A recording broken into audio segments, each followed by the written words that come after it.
नमस्कार दोस्तों, कैसे हैं आप लोग। उम्मीद करते हैं आप अच्छे होंगे, स्वस्थ होंगे, मस्त होंगे।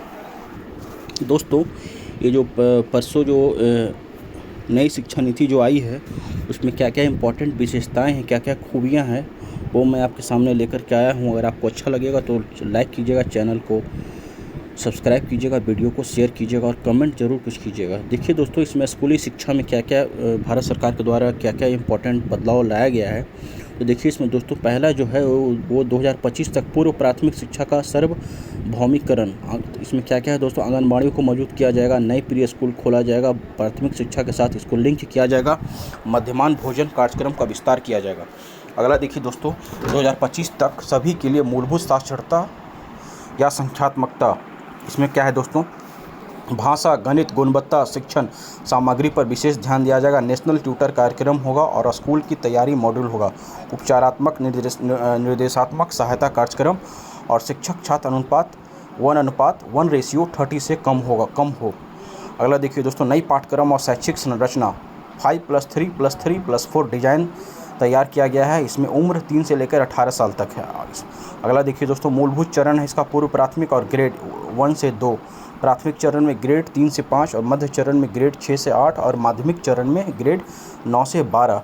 केवल शैक्षिक पुनर्संरचना, स्कूलों की कोई भौतिक पुनर्संरचना नहीं, केवल शैक्षणिक, भौतिक स्वरूप में उसका बदलाव नहीं होगा दोस्तों स्कूलों का। पाठ्यक्रम और शिक्षा शास्त्र का परिवर्तन, भाषा दक्षता, वैज्ञानिक स्वभाव, सौंदर्य बोध, नैतिक तर्क, डिजिटल साक्षरता, भारत का ज्ञान, सामायिकी का विकास करना, इसमें किया जाएगा। बच्चों पर विशेष रूप से ध्यान दिया जाएगा। और राष्ट्रीय पाठ्यक्रम की राष्ट्रीय पाठ्य चर्चा की रूपरेखा को सभी भाषाओं में संशोधित किया जाएगा। राष्ट्रीय जो पाठ्य चर्चा है उसको रूपरेखा को सभी भाषाओं में, जो भी भाषाएं भारत की 8वीं अनुसूची में है, सभी में उसको संशोधित किया जाएगा।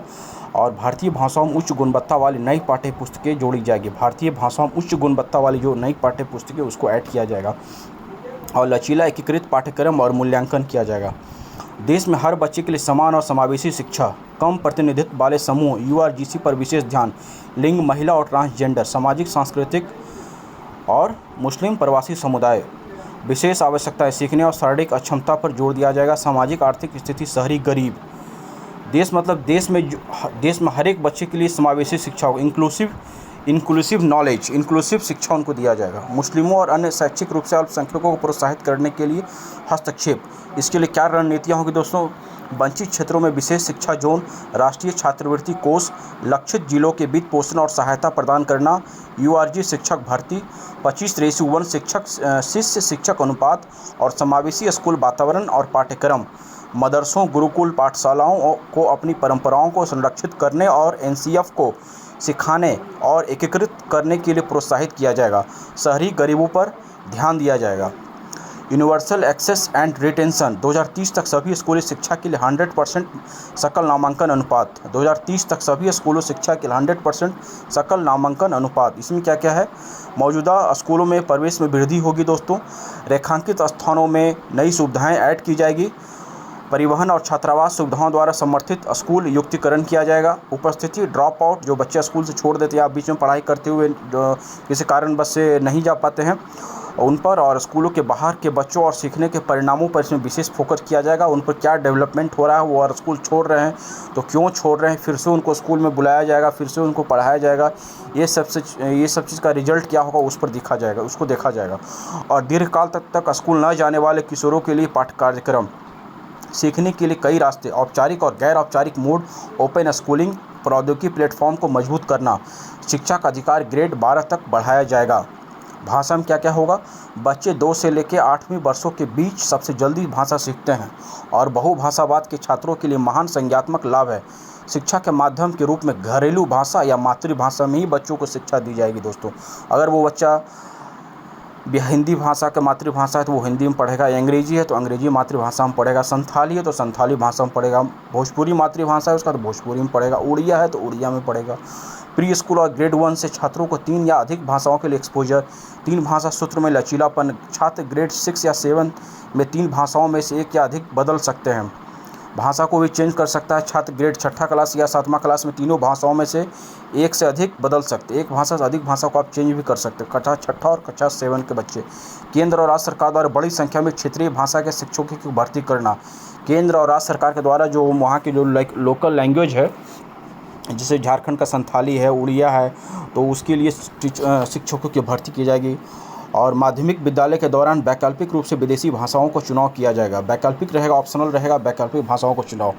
और संस्कृत को वैकल्पिक भाषाओं में से के रूप में पेश किया जा सकता है। संस्कृत जो भारत की सबसे प्राचीन भाषा है, उसको आपको ऑप्शनल सब्जेक्ट के ऑप्शनल भाषा के रूप में, एक ऑप्शनल भाषा के रूप में उसको आपके सामने पेश किया जाएगा। आपकी इच्छा है, आप उसे ले सकते हैं या नहीं ले सकते हैं। स्कूलों में तमिल, तेलुगु, कन्नड़, मलयालम, उड़िया, पाली, फारसी और प्राकृतिक सहित अन्य शास्त्रीय भाषाओं और साहित्य का शिक्षण। स्कूल परिसर स्कूल प्रशासन की न्यूनतम अब व्यवहार इकाई है।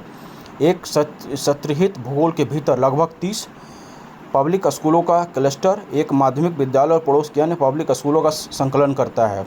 स्कूल परिसर क्यों? प्रभावी प्रशासन स्कूलों का कोई भौतिक स्थानांतरण नहीं है। संसाधनों को साझा करना, प्रयोगशालाएं, पुस्तकालय, खेल सुविधा, शिक्षकों, परामर्शदाताओं और सामाजिक कार्यकर्ताओं को साझा करना, एक साथ काम करने के लिए शिक्षकों के समुदाय, स्वामित्व लेने के लिए स्कूल प्रबंधन समितियां, स्कूली शिक्षा का विनिमय, हितों के टकराव को खत्म करने के लिए अलग निकाय द्वारा स्कूलों का विनिमय और संचालन, नया स्वतंत्र राज्य विद्यालय नियामक प्राधिकरण बनाया जाना, स्कूल शिक्षा निदेशालय, पब्लिक स्कूल प्रणाली का संचालन, SCRT सभी शैक्षणिक मामलों का नेतृत्व करता है। राष्ट्रीय उपलब्धि सर्वेक्षण जारी रखना, राज्य द्वारा जनगणना आधारित राज्य मूल्यांकन सर्वेक्षण जारी करना, सार्वजनिक और निजी स्कूलों का एक ही मापदंड, बेंचमार्क और प्रक्रियाओं पर विनिमय। मतलब जो सार्वजनिक है, जो सरकारी स्कूल है, और जो प्राइवेट है, वो सबका जो जांचने का जो प्रक्रिया होगा वो एक ही तरीके का होगा। शिक्षक परिवर्तन का पथ प्रदर्शक 2022 तक पैरा शिक्षकों की प्रथा को समाप्त किया जाएगा।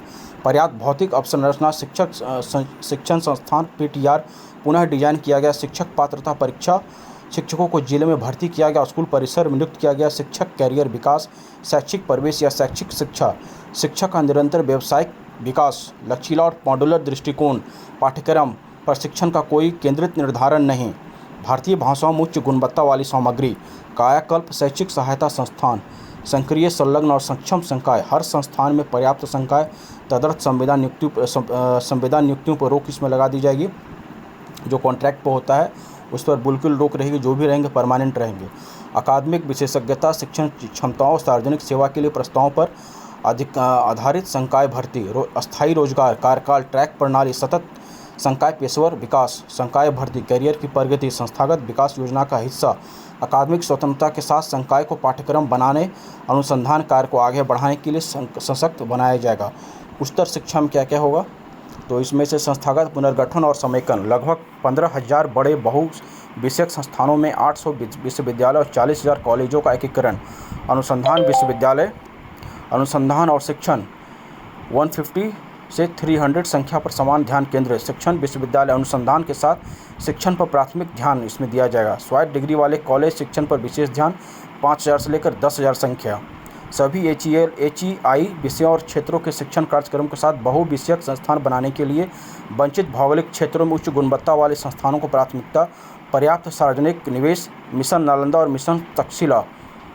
मिशन नालंदा अभी तो यूनिवर्सिटी ऑफ नालंदा बन ही रहा है, जो कि मतलब अभी समय लगेगा, और मिशन तक्षशिला जैसा व्यवस्था को किया जाएगा जैसे पहले के ज़माने में था। और MN समान क्षेत्रीय वितरण के साथ 2030 तक कम से कम 100 टाइप 1 और 500 टाइप के 2 HEI कार्य करते हैं।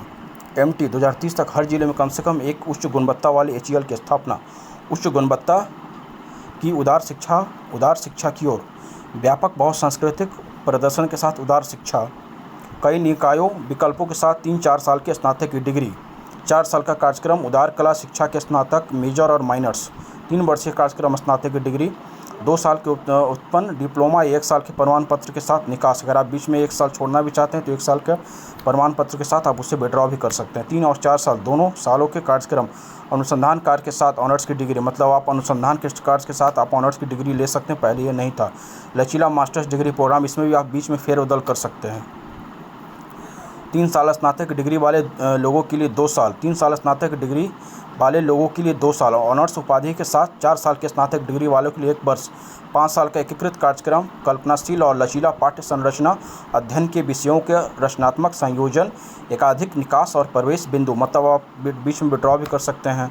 स्नातकोत्तर और डॉक्टरेट शिक्षा अनुसंधान आधारित विशेषज्ञता प्रदान करते हैं। उच्च शिक्षा शासन और विनिमय, मानक सेटिंग, वित्त पोषण, मान्यता और विनिमय स्वतंत्र निकाय, हल्का किंतु घना, लाइट बट विनिमय, राष्ट्रीय उच्चतर शिक्षा नियामक प्राधिकरण, विश्वविद्यालय अनुदान आयोग, उच्च शिक्षा अनुदान परिषद में परिवर्तन, व्यावसायिक मानक सेटिंग बॉडीज, पेशेवर अभ्यास के लिए शिक्षकों और मानकों को निर्धारित, सामान्य शिक्षा परिषद, राष्ट्रीय उच्चतर शिक्षा योग्यता फ्रेमवर्क का विकास, नियम के लिए आधार के रूप में प्रत्यार्पण, उच्च शिक्षा के राज्य विभाग, उच्च शिक्षा के राज्य परिषद, उच्च शिक्षा में स्वायत्तता, सभी उच्च शिक्षा संस्थाएं स्वायत्त स्वशासी संस्थाएं बनेगी। उच्च शिक्षा संस्थाओं को स्वतंत्र समितियों द्वारा पूर्ण शैक्षिक और प्रशासनिक स्वायत्तता के साथ शासित किया जाना, मतलब उनको खुद का पावर रहेगा। उच्च जो हायर एजुकेशन जो रहेगा दोस्तों, उनका जो एडमिनिस्ट्रेशन होगा वो खुद का होगा, एक समिति के द्वारा होगा, प्रशासनिक और स्वतंत्र समिति, उन पर किसी बाहरी का दबाव नहीं होगा। बाहरी हस्तक्षेप समाप्त किया जाएगा।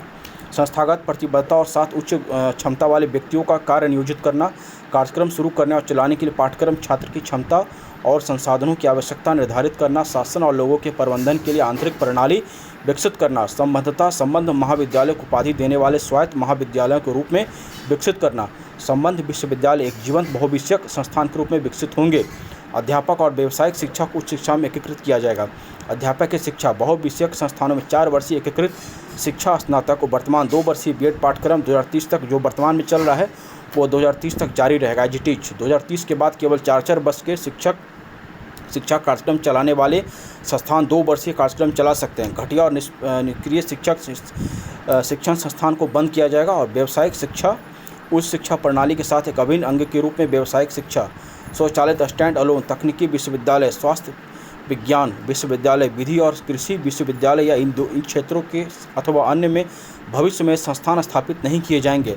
यदि आवश्यक हो तो बंद भी कर दिए जाएंगे। व्यवसाय के समान शिक्षा प्रदान करने वाले सभी संस्थानों को 2030 तक दोनों पाठ्यक्रम चलाने वाले संस्थानों के रूप में व्यवस्थित रूप से विकसित होना चाहिए। दृष्टतम शिक्षण वातावरण, राष्ट्रीय उच्चतर शिक्षा योग्यता का फ्रेमवर्क परिणाम आधारित और साख आधारित प्रभावित शैक्षणिक प्रथाओं के माध्यम से सीखने के अनुभवों को उभारना, छात्रों का मूल्यांकन केवल शैक्षणिक पहलुओं के आधार पर न कर समिति की क्षमताओं और प्रकृति के अनुरूप करना, मतलब आपका जो शैक्षणिक पहलू जो है उस पर ही नहीं किया जाएगा और भी कई तरीके से परखा जाएगा आपको। छात्रों के लिए उपलब्ध शैक्षणिक और वित्तीय भावनात्मक समर्थन, ओपन और डिस्टेंस लर्निंग का जो अभी जो है उसकी अपेक्षा और भी इसका विस्तार किया जाएगा। शिक्षा का अंतर्राष्ट्रीयकरण सुगम बनाना, इसके लिए शिक्षा में प्रौद्योगिकी नया टेक्नोलॉजी का भी यूज किया जाएगा।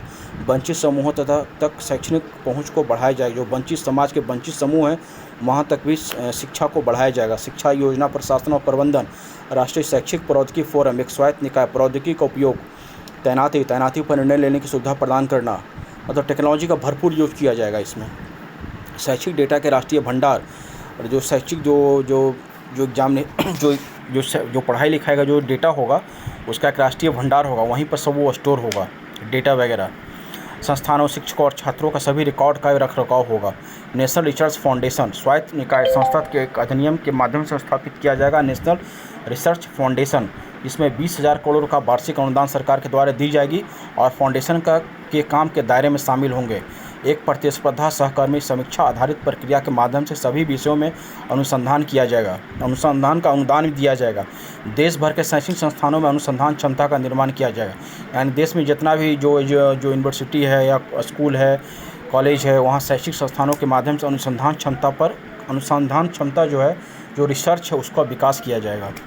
अनुसंधान विश्वविद्यालय के माध्यम से बीजारोपण अनुसंधान के माध्यम से राज्य विश्वविद्यालय में अनुसंधान क्षमता को प्रोत्साहित करना, निर्माण करना। राज्य विश्वविद्यालय में मौजूदा शोध बढ़ रहा है। डॉक्टरेट और पोस्ट डॉक्टोरल फेलोशिप, शोधकर्ताओं, सरकार और उद्योगों के बीच लाभकारी संबंध, मतलब तीनों के बीच में एक संबंध, परस्पर संबंध बनेगा। शोधकर्ताओं के बीच मतलब मार्केट के हिसाब से क्या ज़रूरत है, नया क्या चीज़ सीखना है, मार्केट किस चीज़ का डिमांड कर रहा है, आने वाले समय कैसा होगा, मतलब हर एक चीज़ में एक तालमेल बिठा करके और एक नया शोध किया जाएगा।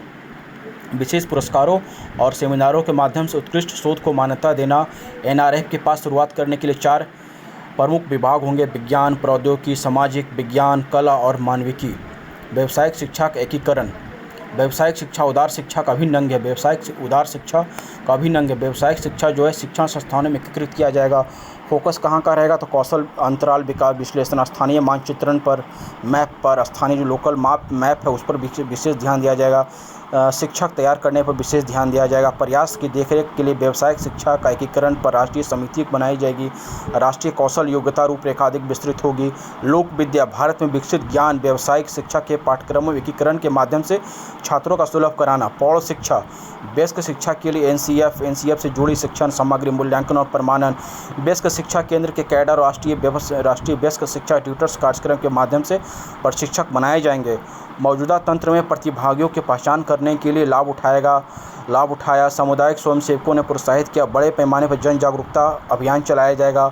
महिलाओं के साक्षरता पर विशेष इसमें ध्यान दिया जाएगा। प्रौढ़ शिक्षा के माध्यम से भारतीय भाषाओं का प्रचार किया जाएगा। इसमें क्या क्या है, तो भारतीय भाषाओं में भाषा, साहित्य, वैज्ञानिक शब्दावली पर विशेष रूप से ध्यान दिया जाएगा, जो कि अब तक नहीं हो पाया था। देश भर में मजबूत भारतीय भाषा और साहित्य कार्यक्रम, भाषा शिक्षकों, अध्यापकों की भर्ती होगी। भाषाओं पर केंद्रित शोध होगा, रिसर्च होगा कि भाषाओं का और हम डेवलपमेंट कैसे करें, इसका कैसे विकास हो। भारतीय भाषाओं और साहित्यों को बढ़ावा देने के लिए मौजूदा राष्ट्रीय संस्थानों को मजबूत किया जाएगा। पाली, फारसी, प्राकृत के राष्ट्रीय संस्थान स्थापित किए जाएंगे।